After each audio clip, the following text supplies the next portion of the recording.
What is going on, everybody, and welcome back to another Yu-Gi-Oh! Rush Duel video. Today, guys, we are going to be going over two new legend cards that are set to release in the newest Yu-Gi-Oh! Rush Duel set, Maximum Ultra Evolution. And those two cards that we're going to be going over is Upstart Goblin and a Tribute to the Doom. I'm very excited as always to get into these legend videos, so without further ado, guys, let's not waste any more time, and let's get right into it. So the first card we're going to be going over is Upstart Goblin, a normal spell card with a requirement of none. And its effect is you draw one card, then your opponent gains 1,000 life points. This is not a bad card, or at least to the OCG and TCG standards. In fact, in the TCG, this card is limited, which you can only play one copy of, with the OCG keeping it at 3. In my opinion, I don't think this is a bad card, because you're getting a +1, and yes, you're giving your opponent 1,000 life points, which you can see as a downside to this because you're giving your opponent life points. However, depending on the situation, it doesn't really matter. I know in the TCG, we have found ways to be able to abuse Upstart Goblin to the point where giving your opponent 1,000 life points is really not going to matter. So, if they can incorporate that as well, I could see potential in this card. Now, I understand because I've talked to people about this before, and a lot of people saying that drawing cards are not really that good because of the massive drawing. Remember, in Rush Duels, during your turn, you can draw up to 5 cards to make your hand 5. Now, with playing a card like this and drawing one card from your deck, that might screw you over, and it just feels like you're just giving your opponent 1,000 life points. However, I digress. I actually do believe that drawing cards are not that bad, if you can play it correctly. Now, this is just where it comes to me that I'm not an expert when it comes to the Rush Duel format. I wouldn't even say I'm a beginner when it comes to the Rush Duel format. I am just getting my thoughts on the of it coming to the Rush Duel game from my knowledge of the OCG and the TCG. So if you disagree with me on this, I completely understand, but I just wanted to let you guys know that I'm not an expert when it comes to this game. I don't think drawing cards are bad because of the fact that if you could use it, it basically is what you would normally have in the actual anime, or in the actual TCG news, OCG, excuse me. Because, say for example you play this card and you would have 0 cards in your hand. Let's say you have 2 monsters on the field, 2 powerful monsters and 2 spell and trap cards. And you draw your card after using Upstart Goblin. Whatever that place you can be, whether you just got a monster card or whether you just got a spell and trap card, you could place that on the field, then you can still draw your +5 during your turn, and you would have already gone 1 card deeper into your deck, which is good because of the fact that you can search for your pieces for your big board, or whatever the case is going to be. So if you play it correctly, you can get a very big benefit, which it's not really that hard. Like, say for example you got a tribute monster, heck, just tribute your monsters and maybe it would help you more. Unless you really don't want to tribute your monsters, then I can understand where, oh yeah, it's a dead card. But with some of the effects of monsters, it might not be that bad, because if you use Upstart Goblin and you go a card deeper into your deck and you're not going to use the card, but you have an effect that can send a card from your hand to the graveyard to activate its effect, hey, you're still going a card deeper into your deck, and it would be better than just discarding Upstart Goblin and still have an extra card in your deck. But obviously, that's in my opinion, so let me know what your guys' thoughts are on drawing cards in particular, not just Upstart Goblin, but also cards like Pot of Greed, which, to me, in my personal opinion, is still the best legend card that we got in this set. I don't think either of the two cards, as a spoiler, I don't think these two cards even rival up to Pot of Greed. I still believe, in my opinion, it is the strongest legend card that we have, but obviously, that's my opinion alone. But Upstart Goblin itself, I don't think that's a bad addition to the Rush Duel game, and actually, we have seen this in action in the Yu-Gi-Oh! 7's anime, as Hanto, one of the kids from the Dinosaur Club, actually used this card in his duel against Yuga. So, this card has already been shown in the anime, and with that +1, Hanto was able to do some pretty interesting plays and get Yuga at some very low life points. So, that's honestly not that bad, in my opinion. But that's enough on Upstart Goblin. Let's go over the next and final legend card for this set, and that is the normal spell card, Tribute to the Doom. I'm actually really surprised that this card is actually coming to the Rush Duel game. I actually did not even consider this card to come into the Rush Duel game, but am I mad about it? Nope.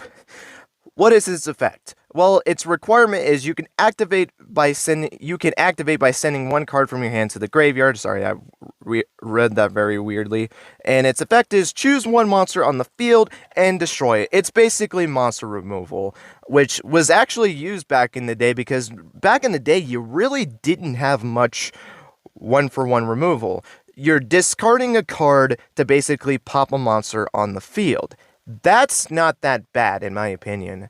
Now, back in 2003 format, when this was used back in the TCG, it could be a disadvantage because you're discarding a card from your hand, but you had cards like Premature Burial, later on you got like Monster Reborn, Call of the Haunted, so you could bring those monsters back if you send a monster from your hand to the graveyard. Or if you send a spell card, send a Magician of Faith, flip it up, then get that spell card back and you can play it, depending on what the scenario might be. Or just get it back to your hand for later on in the duel, who really knows? Or heck, if it's a dead card, you can just pitch that off and be able to pop a free monster on the field.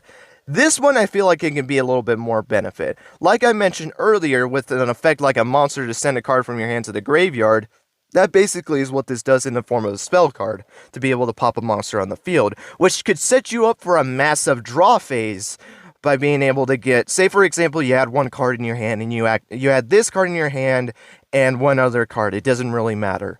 You activate this card, send this card from your hand to the graveyard, and being able to pop a monster. Then your hand becomes 0, so you can draw your +5. So, depending on your scenario, I feel like you can get a very big advantage from this. Not only could you just get rid of a card that might be useless to you at that point in the duel, say like you have a maximum on the field already, and you have a monster card in your hand in this card, that way you can pitch that monster since you're not going to really use it for the time being, and play this spell card to pop a monster on your opponent's field. Not that bad. Plus, you can get the +5 during your next draw phase. So, depending on the scenario you can build with this, it's not that bad of a card at all. I really think this is a good addition to the game, and it's just a free monster removal in the process, plus getting an extra card during your draw phase. So, I can definitely see a little bit more benefit from this card than in the actual format. In the TCG and OCG, this card is unlimited just because of the fact that this card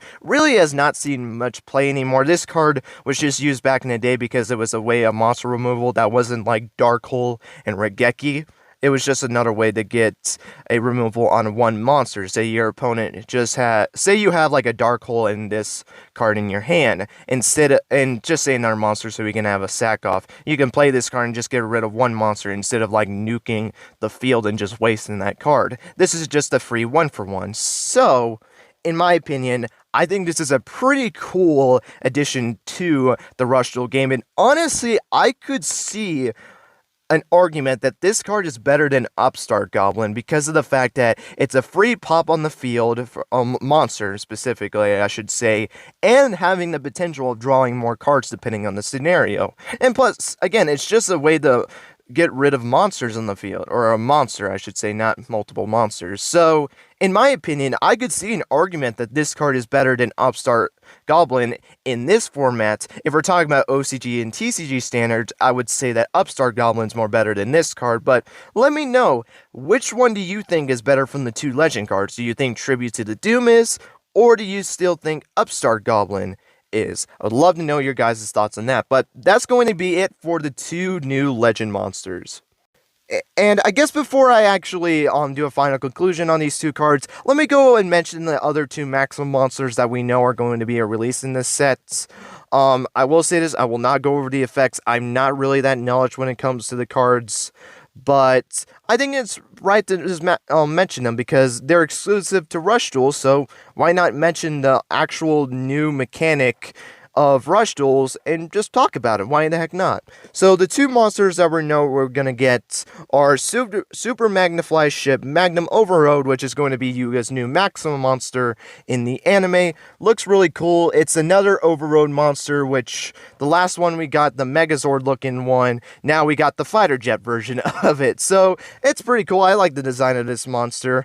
And then we got the Great Imperial Dino Carriage Dynamix, which was the card that Hanto used in that duel against Yugioh. Funny enough, the same duel that he actually used Upstart Goblin in, so it's pretty cool that we're getting that one as well. I know we got an announcement of this when the episode actually came out that this card was actually going to be in the newest set, and then when we got the cover art for this new set, Maximum Ultra Evolution, we knew that Super Magnifly Ship Magnum Overload was going to be in the set, along with Yugioh being the cover of that, which makes sense, is Maximum Monster is going to be in the set, so why not put Yugioh on the cover of it? Really two cool monsters. I really do like the design of the monsters, and as for like Overload, since that one has not been shown yet, can't wait to see Yugioh actually use that in the anime. You know, he hasn't used Overload since his duel at Asana, and he showed off a new maximum monster in the duel against Hanto, which I will say, as much as I love the monster, it's my second favorite maximum monster behind YGG Drago. I don't think that fits Yugioh's deck at all. It was still a cool monster to see. It looked sick, but now we're going back into his Overload set of maximum monsters, so it's going to be, I feel like, more fitting for Yugioh. I feel like the Overload monsters fit with Yugioh way more than that maximum monster that he summoned against Hanto. But with that being said, I'm very excited to see what these two cards are, or at least I should say more Overload, because we did see what Dynamix does as Hanto used it. But I can't wait to see that card in the anime. As for the two legend cards, my thoughts on those two cards, like them. I really do like the fact that they're actually coming to the Rush Duel formats. I do think they have potential, even though in my opinion I still think Pot of Greed is the best legend card that we have in the Rush Duel game. Again, that is only depending if you think that drawing cards are really good in the Rush Duel format, or if they're bad because of the massive drawing. Obviously, that's where opinions differentiate. But I still think these are pretty cool additions to the Rush Duel game, and I would like to see these cards actually be used in decks. I don't know what decks they would really be specific against. Again, I'm not very knowledgeable with the Rush Duel game, but I could see Upstart Goblin being used in a deck where it's just being able to go deep into your deck, or if it goes against a deck that might screw opponents up by giving them life points, that might be a useful card to use. In this card, if you just have your opponent's monsters and they're really annoying, just have this card in your deck and you'll be able to have a good monster removal for the Rush Duel game. So I do see potentials in these cards, and I'm very excited that these cards are actually coming to the Rush Duel game. Upstart Goblin, we already knew Hanto used it. Tribute to the Doom, again, I really did not think was actually going to come to the Rush Duel game. Or let me take that back. I thought there was a chance, but not at any time. I thought like Raigeki or Graceful Charity, which if Graceful Charity comes into this game, dude, that's going to be better than Pot of Greed, because that's 3 cards. Sure, you discard 2, but I'll get into that if it ever comes up. Dark Hole, Monster Reborn. I thought cards like those were going to come out before Tribute to the Doom, but am I mad about it? Nope. I loved this card back in the day. It was such a fun card to play. I used to actually play this card online with friends when we would just play for the fun of it and just play with old cards because we didn't really care about the ban list. So it's really fun to see, or it's really cool to see this card, a card that I used to use back in the day, actually come into the Rush Duel format. So it's pretty cool, and I'm very excited to see what this card does for the actual Rush Duel game. But with that being said, that is going to be it for this video. Hope you guys enjoyed. Let me know what your guys' thoughts are on these two legend cards. Do you think they're good? Do you think they're okay cards? Or in the Rush Duel standards, do you think these cards are just bad?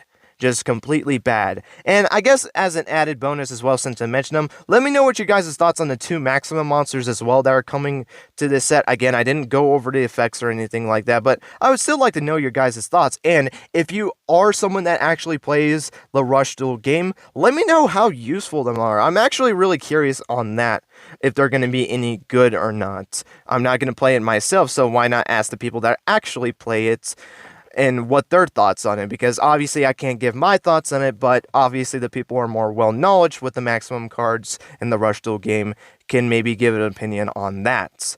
But with that being said, thank you guys so much for watching, and until next time guys, take care and have yourselves a great rest of your day.